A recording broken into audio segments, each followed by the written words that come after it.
Good afternoon, Simon from Life's a Gamble, Let's Take a Chance.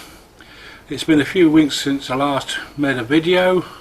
Life has been a bit turmoil, as you can expect, and lots of other projects have been getting in the way other than Chance and her restoration. Since we last talked on YouTube and on Patreon, we've done a little bit of work on some of the parts in the cockpit, namely rubbing down some of the components which will be put back in later in the job. However, when we haven't been able to work on Chance, rather than just not do any work on Chance, we've put in some work on some of the cockpit bulkheads, framework, the chart table, chart top, lockers and so on and so forth. And we've been busy doing little jobs, which I know it doesn't, at the moment doesn't really amount to very much in the big scheme of things, but it does help the project go along slowly. I know we may be doing things out of order, but in many ways you can do this at this stage of the exercise. One thing I did find this morning which was quite interesting was the transom cover pieces which cover the end of the planks and the edge of the transom, which came off a Chance sometime in her past and were never put back on, possibly to not show how much the starboard hand side had moved over the years since the beam shaft was repaired and not fitted correctly back in place, and the boat on that side unfortunately fell off to its shape due to the fact that the carling and the beam shaft weren't connected together any longer, because somebody had actually cut the tie rods that connect the two together and also cut all the ends of the deck knees along the starboard hand side from the transom right to the cockpit, which meant that the planks on the deck spread apart bit by bit, and in the end it caused an 1.5 inch difference in the width of the boat on the starboard hand side to the port. This is one of the jobs that over the course of the next few weeks I hope to rectify when I get back to Chance and remove the beam shaft in its entirety on the starboard hand side, so giving the boat a chance to be able to be manipulated back into position with Spanish windlasses and props, and releasing some of the planks which are on the boat at the moment on ribs and frames that are surely out of position, or they have been when I've put patterns across the boat from the port hand side to the starboard hand side, and it showed there's been a massive change of direction in the planking and of the frames. So that's what I'm going to do shortly. That's the next week's job. This week's job is doing continuation of small little jobs around my yard and in the workshop, and doing little bits and pieces.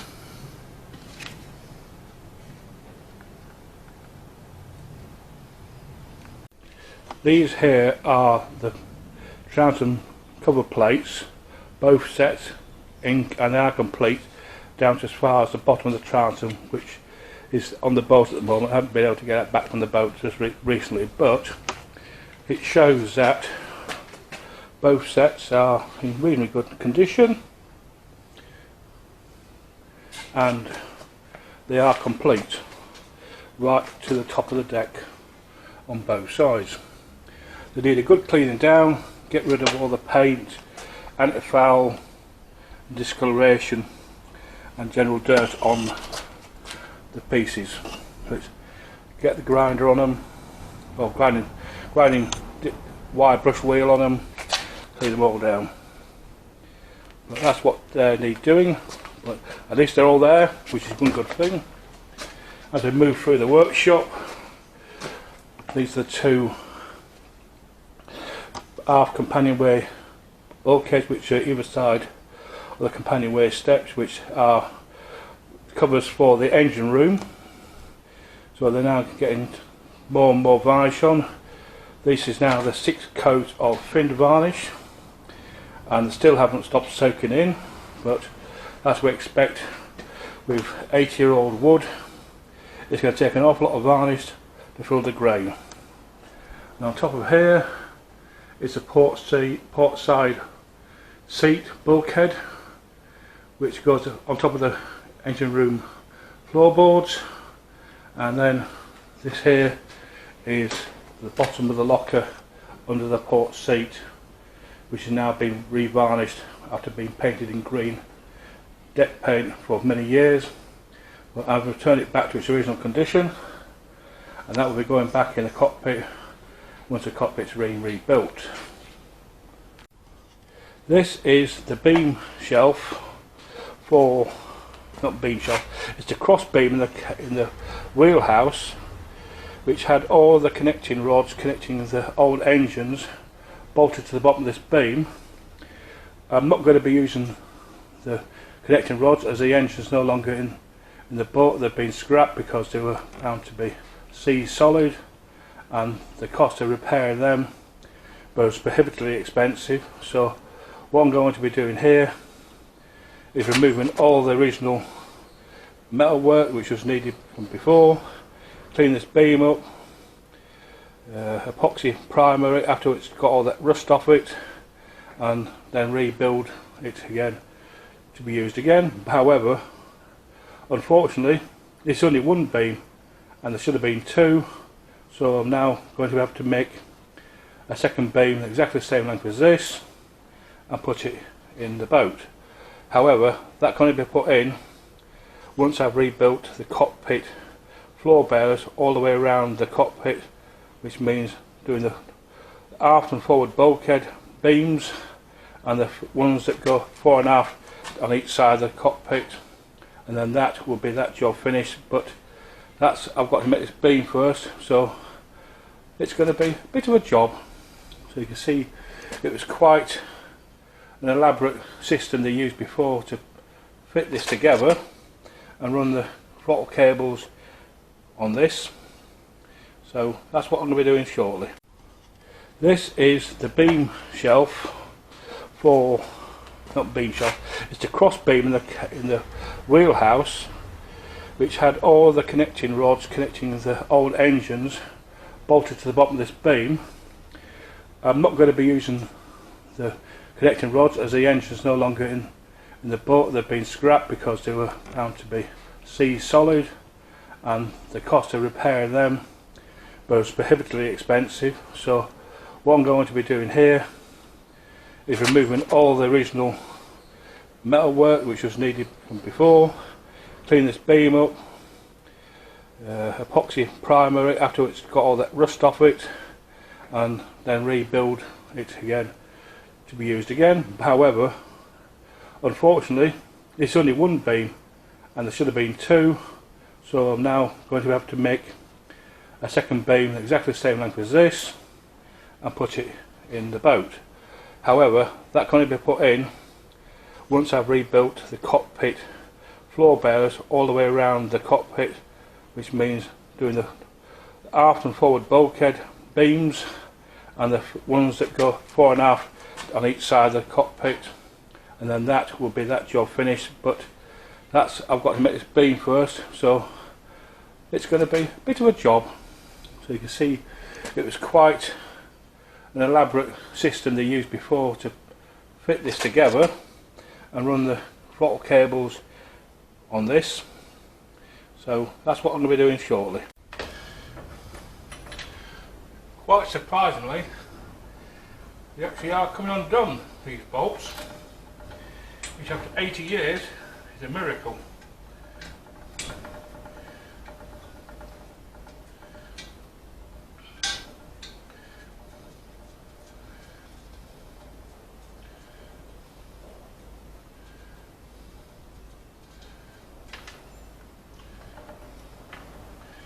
Must have been good steel they put these together with.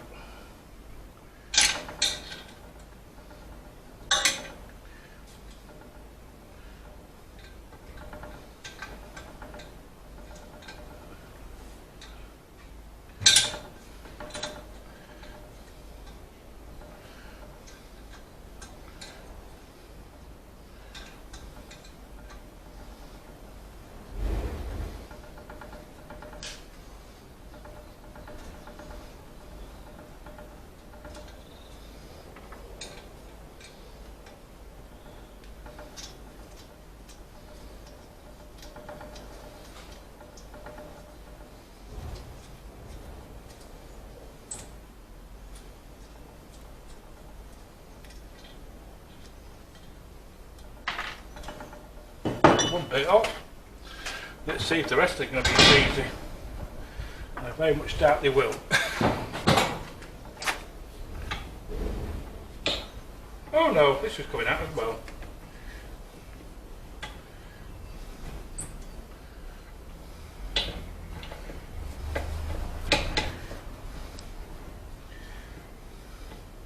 Isn't that a surprise?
That's alright, isn't it? One's off, one to go.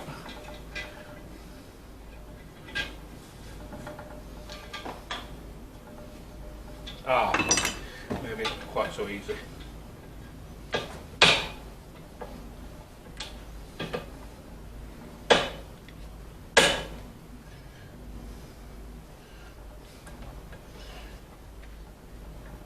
Oh, it is coming. Good.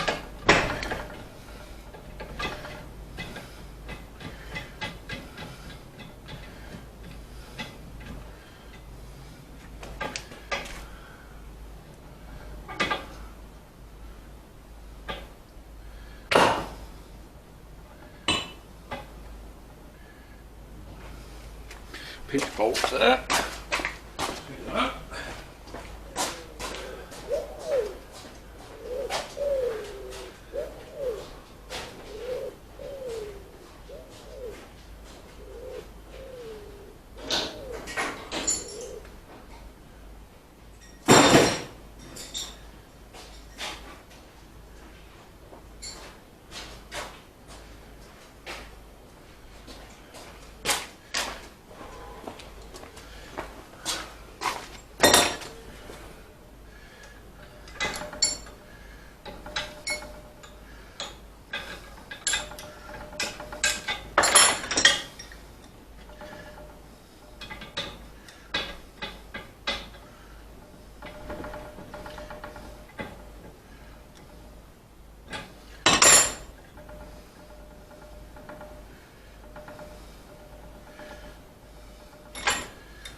One.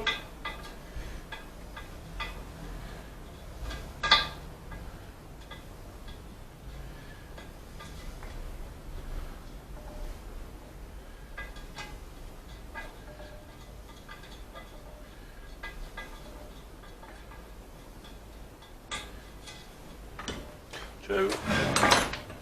The last one this end.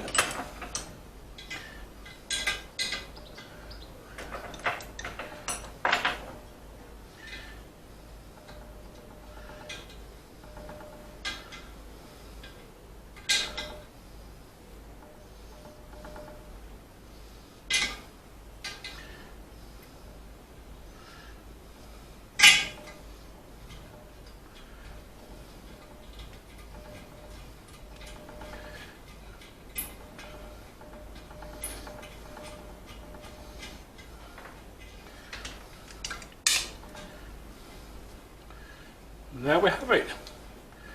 All the old fittings off the cockpit floor beam. All we've got to do now is clean it up and repaint it. In the meantime, I've got to go and get a new piece of steel beam to replace the one that's missing, because in Chance's cockpit there was two of these, not just one. So I'm on the hunt now for some 2-inch box section steel to make a new one of these exactly the same as this. So when I'm able to put the cockpit floor back in Chance, they'll be able to have two floor beams made out of steel like they were originally. The aft one and the forward one were made out of wood, 2x2. The front one was 2x3, the back one.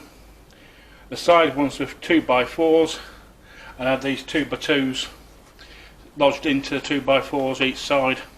So that's what we've got to do next. So that's all at the moment. Thanks for listening. So as you can see, we're doing little bits on the boat, even if we aren't doing big jobs on Chance, because as we've got other things to do on other projects and our own home life, Chance at the moment is big jobs on Chance have been put on the back burner while we sort other things out. But it's going to get there shortly, and I'll crack on, or Trish, myself, and maybe our son Michael will be cracking on with the job, getting some of the bigger jobs on Chance done over the next few months. But in the meantime, thanks a lot for watching. You can follow us on Patreon, on patreon.com Chance_1948. You can watch us on YouTube, on Twitter, on Facebook, and any other social media platforms that if you just punch in on Google Chance Restoration 1948 will bring you to any of our websites that we have. There's also a website dedicated to her restoration on as well, so if you like to go and look at that one as well. So if you like to contribute to us, by all means do so by buy us a coffee, Patreon, like and subscribe on YouTube. The more the merrier. So until next time, bye.